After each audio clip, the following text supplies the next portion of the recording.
Well, good afternoon, everybody. I mean, isn't it great that we're back at these events live and meeting face to face? Now, I'm also critically aware that I'm standing between you and a cold drink and a warm sausage roll, and it's been a very long day. But what I wanted to do before we close is to leave you with two things. First of all, a challenge, and also to provide you with some tips. Because as you heard in the panel discussion before, executive engagement is a real challenge for us and our industry. And the tips I want to give you is how to address that conversation, that awkward conversation that I know we've all had with senior executives and elected officials. It's geospatial, GIS industry, so what? Who cares? Pain in the heart. I mean, everything we saw here today, why wouldn't you care about that?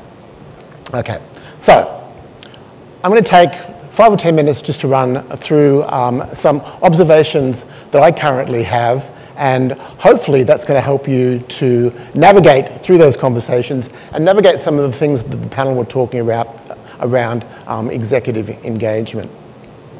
Now, because of the Esri brand and our position in the industry, I get fairly regularly contacts where people ask me to comment on the actual status of the geospatial sector. And that sector, of course, is yourself, your colleagues, and all of the great work that you all do out there. Now, it's a bit hard. I won't ask the question for hands up, but what do you think the most frequent question that I get is? And it's, how big do you think the GIS sector should be and could be in Australia? Now, I've been answering that question in the same way if it was asked 2 years ago, if it was asked last month, and I'll probably answer the same way in the coming 12 months, is that the GIS industry in Australia should be way, way, way bigger than it is now. And that response actually has two dimensions, because what I'm trying to say there is that our industry is growing and will continue to grow. There's also a bit of a cop-out in there, because what these analysts and investors, because they're the people who usually reach out to me, want to know is, how do I actually enumerate what this industry is and how big it should be? And I deliberately didn't do that. But what you're finding now, there's some really good benchmarks and reports out there that are sizing up our industry. And if you haven't seen the economic impact statement that came out from the Geospatial Council of Australia, I would implore you to go and have a look at that. Because what that report estimates is that in 2023, 2024, the economic impact of geospatial technology on the Australian economy will be $39 billion. And that will increase over the next 10 years to 2033 and 3034, and the impact in 10 years' time will be $90 billion. Wow. So it's nearly tripling in 10 years, and that's just organic growth. There's no disruptors going on in there. That hasn't taken account for generative AI or integrating with other core business systems. That's just pure organic growth. So tip number one, when you're talking to people about the importance of our industry, get some facts and get some figures. 39 billion impact on the economy this year, and 10 years' time with just normal organic growth, 50 billion impact on our industry. That gets people's attention. So there's a so what. There's a so what. Okay, so if you agree, as I've proposed, that the geospatial industry and market penetration in Australia is undercooked, what that does then is pose the next question, which is, why isn't our industry, why isn't the use of GIS taking a quantum leap? Could it be the technology? The features and functionality aren't there. Could it be the availability of data? Or could it be the skill shortage? That there's not enough people around to actually use and drive the technology. Now, after today, how could we say that the technology doesn't have the features and functionality that's required?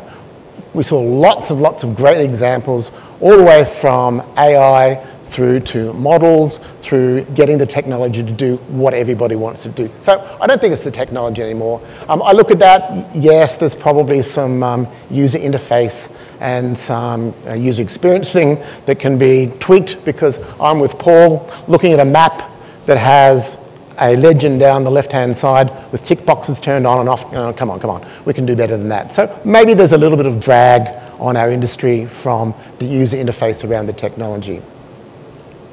In terms of the data, is data a problem? We heard over and over again today how there's so much data out there. Simon talked about that web, that network of data that's all connected underneath. We just have to find it and tap into it.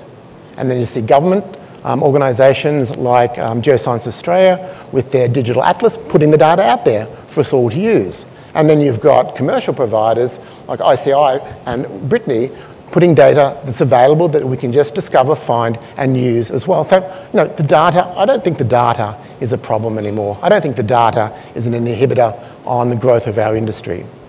In terms of skill shortage, yes. Clearly not in this room. There's lots of skills in this room, but in general, yes, there's a problem out there.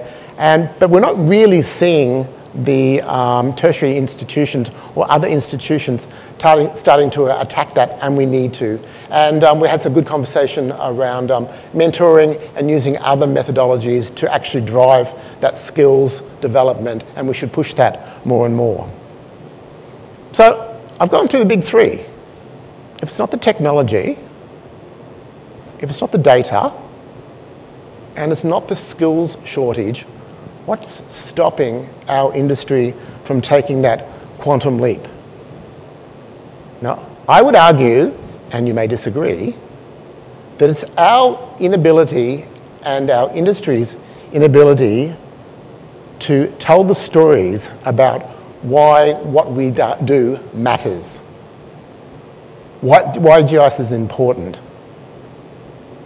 why it has strategic value.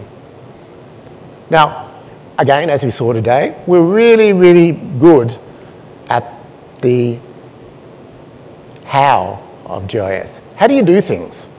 We saw lots of presentations on how we do this, how we achieve this. So I don't think that's the problem. In terms of the what, we saw great use cases of what you can do with GIS. But when we start to talk about the how, the value, the so what, it becomes more of a challenge. So here's my tip number 2.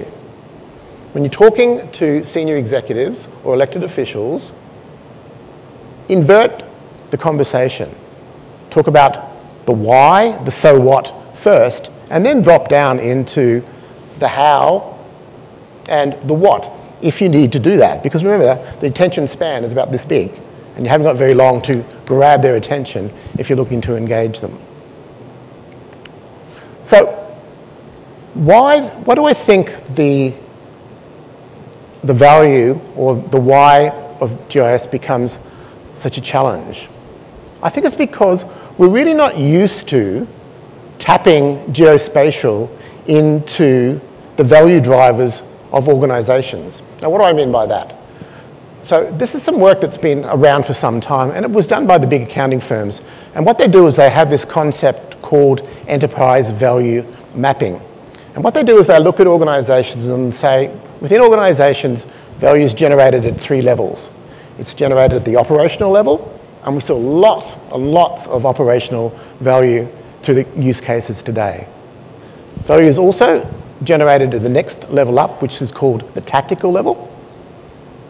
But then, at the highest level, there's some strategic drivers in every organisation that has to be tapped into and is the focus of the executive team.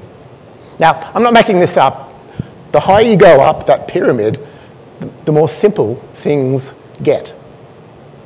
And at the strategic value or strategic driver level inside of an organisation, there's only 4 things.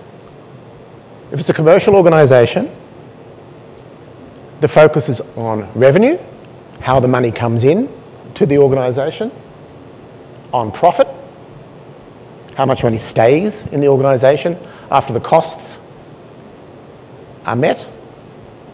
There's the workforce, so how do you effectively engage the people that you've employed?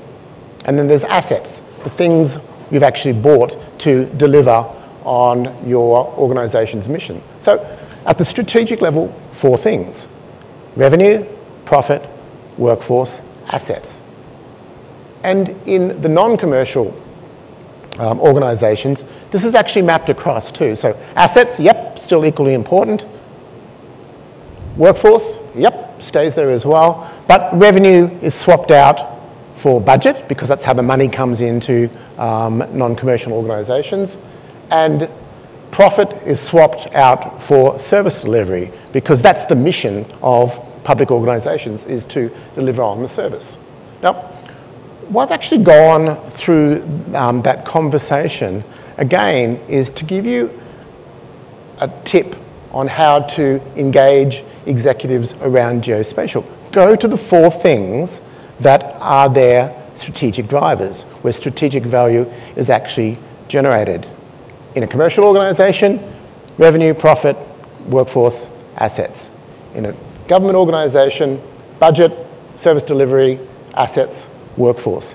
Now, if you stop and think about all the use cases in the presentations we saw today, if you roll that up and use that so what question that we all get from executives, you can actually get to that point. So think of a use case and think, okay, they showed me this. You go, well, so what? What does that mean? And you can probably answer that through the operational level. So what? So what does that mean? You can probably look at what that means at the tactical level. But when you get to the strategic level, it only really deals with those 4 things. So that's the 3rd tip that I'll leave you with, is that align the conversation around the importance of GIS to the value drivers that exist in a commercial and a non-commercial organisation. And I guarantee you will get attention. So, by being able to ask and then clearly being able to answer, so what does geospatial mean for the profit of that organisation? And or so what does geospatial mean for the service delivery of that organisation? You've then dovetailed into the actual strategic drivers. And I guarantee when we do that, we'll tell our stories. Our stories will be way more compelling, and the demand from what you guys do out there will absolutely explode. And I really do look forward to seeing that. Thank you very much.